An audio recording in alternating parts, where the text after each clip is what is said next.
My dear friends, look at me for a moment. Right now, there's someone in your life who drains you. You know exactly who I'm talking about, don't you?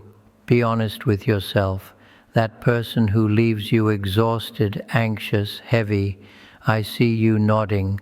I know this pain because I've lived it too. Let me tell you something I learned after 30 years in the monastery. Negative people aren't just unpleasant, they're actively feeding on your life force. Every time you engage with their complaints, their drama, their endless suffering that they refuse to address, you're handing them your peace, your energy, your precious limited life force. Do you see what I'm saying? This isn't about being mean or unspiritual. The Buddha himself taught about protecting your mind from poisons, and some people, through their own unhealed wounds, have become poisonous, not because they're evil, but because they're drowning, and drowning people pull others down. I want you to understand something crucial right now. Your energy is sacred. You have maybe 80, 90 years on this earth if you're lucky. Every moment you give to someone else's negativity is a moment you can never get back. Let that sink in. 3 years ago, I had a student who came to me completely depleted. She was giving everything to a friend who called every single night to complain about the same problems year after year. "But Tenzin," she said to me, "I need to be compassionate." And I looked at her and said, "Tell me, how compassionate can you be when you have nothing left to give?" Here's what we're going to do together. I'm going to teach you exactly how to identify these energy vampires, how to protect yourself, and how to do it with wisdom and compassion, not guilt. Because you deserve peace, you really do. Trust me on this. Your peace is waiting for you right now. Listen to me carefully. Before we can stop giving our energy away, we need to understand why we do it in the first place. And I promise you, the answer isn't what you think. Most people believe they're being compassionate, kind, spiritual. They think, I'm a good person and good people help others. And yes, compassion is beautiful, but what you're doing, that's not compassion, that's something else entirely. Let me be direct with you. You give your energy to negative people because of fear. Stay with me here. You're afraid they'll be angry, afraid they'll reject you, afraid you're selfish, afraid you're not enough. Do you see it? That tightness in your chest right now? That's the fear I'm talking about. The Buddha taught about tanha, this grasping for approval. We become addicted to being needed, to being the savior, the good one, the one who never says no. And negative people, they can sense this addiction like sharks sense blood in water. I'll tell you something I'm not proud of. For years, I had a relationship with someone who criticized everything I did, and I kept engaging. Why? Because deep down, I believed if I could just make them happy, just be good enough, it would prove I was worthy. Can you hear what I'm saying? I was looking for my worth in someone else's approval. Here's what really happens. Every time you engage with negativity, trying to fix it, trying to help someone who doesn't want to help themselves, you're reinforcing a pattern. You're teaching them that your boundaries don't matter, and you're teaching yourself that your peace is negotiable. Right now, I want you to ask yourself, who am I afraid of disappointing? Who have I made responsible for my worthiness? Write it down. Be brutally honest, because this is where your freedom begins. You can't heal what you won't acknowledge. Now we're going to get practical, and this might sting a little. Are you ready? Not all negative people drain you the same way. I've identified 5 distinct types, and I guarantee you have at least one of these in your life right now. First, The victim, everything happens to them, never because of them. They collect suffering like stamps. You offer solutions. They explain why nothing works. You share your struggles. Theirs are always worse. Second, the drama magnet. There's always a crisis, always an emergency, always chaos. Their life is a storm, and they want you to stand in it with them. Third, the critic. They disguise their poison as honesty or just trying to help. But after being with them, do you feel lifted or diminished? Be honest. Fourth, the emotional dumper. They unload everything without asking if you have capacity. Your life, your feelings, your needs. Irrelevant. You're not a person to them. You're a dumping ground. Fifth, the narcissist. Everything is about them. Your achievements make them jealous. Your pain is an inconvenience. Everything circles back to how it affects them. Here's what I want you to do. After spending time with these people, check your body. Really check it. Are you exhausted, anxious, heavy? That's not coincidence. That's your system telling you something important. This person is draining your energy. Your body doesn't lie. That tightness in your chest, that exhaustion in your bones, that's information. That's your body saying, this isn't safe. Protect yourself. Here's the hard truth. These people aren't going to change because you give them more energy. Your energy enables their patterns.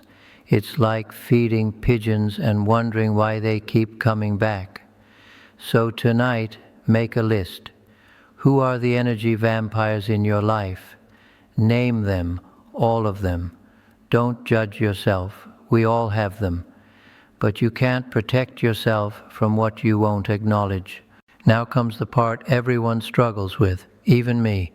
Even after all these years, boundaries. Just that word probably makes you uncomfortable. I see it every time. But Tenzin, boundaries feel selfish. Boundaries aren't spiritual. And I say, who told you that? Who taught you that protecting your peace is wrong? Let me tell you something the Buddha actually said. You yourself, as much as anybody in the entire universe, deserve your compassion and love. Not others first, then you. You, as much as anybody. A boundary isn't a wall. It's not punishment. It's not rejection. A boundary is simply the truth about what you can and cannot do while maintaining your integrity and peace. That's it. 3 types of boundaries. Physical boundaries, limiting time with energy vampires. Emotional boundaries, not taking on their feelings as your responsibility. Mental boundaries, not allowing their negativity to rent space in your head. I know you feel guilty thinking about this. What if they need me? What if I'm abandoning them? Listen carefully. You cannot pour from an empty cup. This isn't a cliché. This is literal truth. I had to set a boundary with my own brother. He would call and complain about the same problems year after year. Every call left me drained for days. Finally, I said, I love you, and I can talk for 15 minutes once a week. That's what I have. He was angry, so angry. But you know what happened? Our relationship actually got better, because I was no longer resentful. I could be genuinely present for those 15 minutes. This week, set one small boundary, just one. Notice the guilt, notice the fear, and also notice the relief. That relief, that's your true self, thanking you for finally protecting yourself. Here's where people get confused. They think setting boundaries means stopping caring. No, no, no. That's not what I'm teaching you. What I'm teaching you is upekkha, equanimity. You can care about someone without carrying their burden. You can love someone without drowning in their dysfunction. You can wish someone well from a distance. Stay with me because this is important. Compassion means acknowledging someone's suffering. Detachment means not making their suffering yours. You can hold both simultaneously.